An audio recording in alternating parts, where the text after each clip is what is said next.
Many Americans are struggling to make ends meet as surging inflation has energy prices up about 42% and food prices up more than 12% versus last year. People are increasingly turning to dollar and discount stores for their groceries. Now, according to a recent report by the Lending Club, roughly 157 million Americans are living paycheck to paycheck. It seems like there's no sight yet of prices easing fast enough to really meet the demand that people have. Shauna, what's your take on this?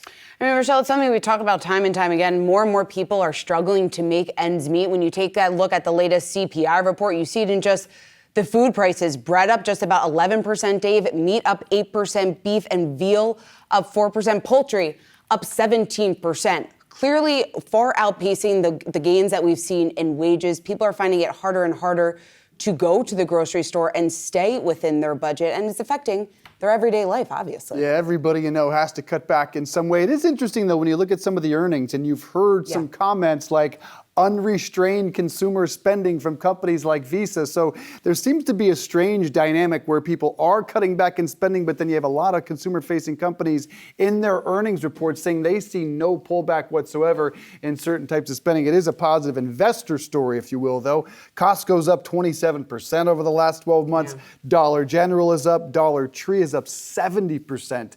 Thus far year to date. So it has been a positive story if you are an investor in dollar stores or in Costco or other discount chains as well.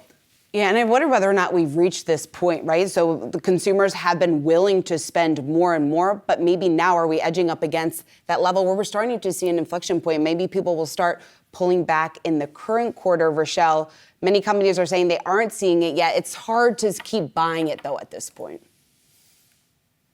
And one of the things we have to watch is a lot of the gains that these companies are seeing are from the higher prices, not necessarily people buying a larger volume of food products. And we're seeing actually a large increase in terms of food banks struggling. Obviously, their food subsidized, but they're still seeing that biting into the food that they're able to give people who are struggling. So perhaps at the bottom end, people who aren't earning as much, really struggling. So we might not be getting the whole picture when we hear from some of these companies in terms of how well things are going for consumers. Yeah, I think that's right. And we'll continue, obviously, to stay on this story.